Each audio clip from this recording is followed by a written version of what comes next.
A Guten Erev Shabbos. Rabbi Sachs was having lunch on Shavuot 24 years ago with Erwin Cutler. It was 2001. It was the springtime.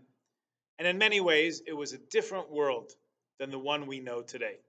In other ways, it was not so different. Rabbi Sachs and Erwin Cutler, who has graced us with a Shabbat visit here at KST in recent years, were enjoying, or at least trying to enjoy, their Yom Tov meal with someone who was a senior Israeli diplomat. If you recall those days, Mr. Cutler was about to become Canada's Minister of Justice some months later. The topic of conversation was the upcoming United Nations Conference on Racism in Durban, which, if you recall, was really an anti Semitic hate fest. Israel came into that conference accused of racism, apartheid, crimes against humanity, ethnic cleansing, and attempted genocide. Seems like if you really want to get the nations of the world united, there's about one way to do it, and that's to heap all the sins of humankind upon Israel. So, in this conversation over Shavuos lunch, Rabbi Sachs and Minister Kotler and this Israeli guy quoted this week's parsha. Bilam is sent at the behest of the Moabite kingdom Balak, who gives his name to this week's portion, to curse the Jewish people.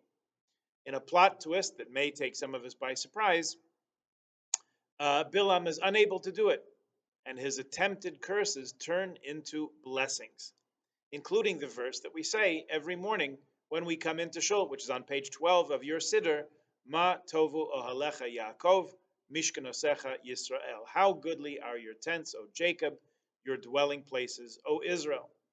Anyway, another verse in this week's Parsha has Bilam saying of the Jewish people that we are a nation which dwells alone. Am levadad yishkon. The Sfas Emes comments that this mainly has to do with simchas, when we rejoice. Like, for example, when we come together on Shavuot to celebrate the giving of the Torah and eat cheesecake, we rejoice alone. Other nations and faiths of the world don't see the simcha in it. They're waiting for us and our pesky conscience to vanish, or better yet, be taken over by them maybe. When we make a siyum, when we say Mazel Tov and L'chaim after we finish a tractate of Talmud, or the whole Shas and Daf Hayomi, it's a news item when we take over football stadiums in New York for a day and cheer for scholars and teaching and ongoing learning. But really, no one is that interested. And of course, Jewish holidays, our own holidays, even though we're willing to take off, to switch off, or sometimes cover for colleagues on their holidays. But our holidays remain our holidays. Any way you slice it, this leads to isolation. We're constantly explaining why the Jewish New Year comes in the fall, why we have to take days off in spring to celebrate Passover, the holiday of freedom. The Sfas Emes explains that this has to do really with our national mission, which has two elements, both connecting ourselves to God and changing the world for the better. They're really part and parcel one of the other. 6 days a week we connect to God by working and transforming the world, hopefully, into a better place. It seems like the Jews have certainly done our fair share in this part of the work of humankind. And on Shabbat, we take a step back from our work and change and transformation. And we emphasize that what's really important is our connection with God by davening, by singing, learning, reading, eating, as we're instructed by the laws of Shabbat, which really is the central pillar of who we are and what we do. Rabbi Sachs writes that he's not convinced that this blessing of Bilam from our portion, that we are a nation which lives alone, is all that much of a blessing. At the Shavuos lunch with the Israeli and Canadian government servants, the Israeli summed up that upcoming Durban conference and its likely result, which came to pass with this verse. What do you expect? We are Am Levadad Yishkon. We're a people that lives in isolation. That's the way it is. So Rabbi Sachs countered with a challenge. He says the first time the Torah says something is lo tov, not good, the Torah is talking about isolation and loneliness, specifically Adam's. Adam is created alone. And when God sees that Adam is alone, God says, Lo tov, heyos Adam levado. It's not good for Adam to be alone. I'll create a helpmeet for him. Being isolated is not God's promise to us. Rather, it's Bilam's curse. In the most positive sense, Rabbi Sachs writes, it's the willingness and courage to stand alone on the side of morality, if need be, to live by our own moral code and not compromise it, even when it does not earn us a lot of admiration in the eyes of the rest of the world.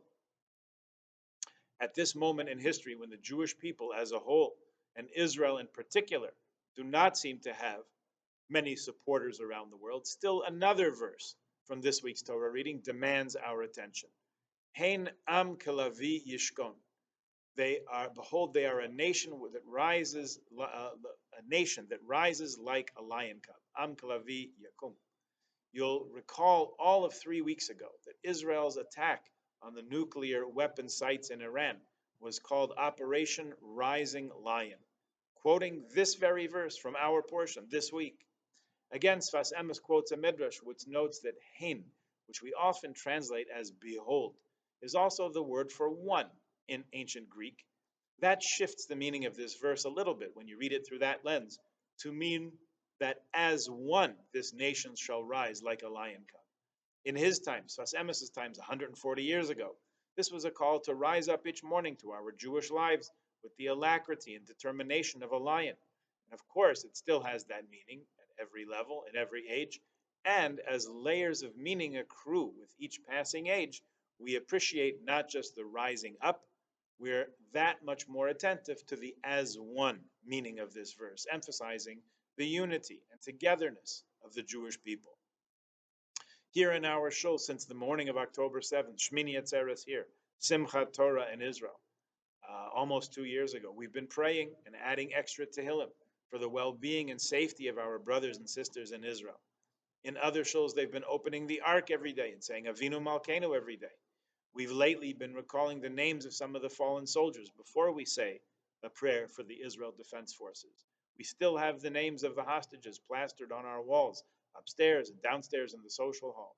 Hopefully, they're never absent from our thoughts, just as they're never absent from the thoughts of Jews in Israel and all around the world. Even though there's criticism and even attack on some Jews from some Jews on Israel's government and its leaders and policies, which maybe there's reason behind this, maybe that's rational. Hopefully, our better sense calls us to support one another, even when it might not be precisely the tactics or strategy we would choose if we were at the levers of power. We are thankfully in a different era than Am Yisrael was when Balak hired a mercenary to curse us, a different era than the 1880s in Eastern Europe when the Sfas Emes observed rising anti-Semitism that set off the waves of immigration that brought most of our ancestors to their next homes, and even a different era in the Middle East, where the planned ring of fire that was supposed to be the end of Israel, God forbid, has been reduced more or less to some smoking embers, thankfully.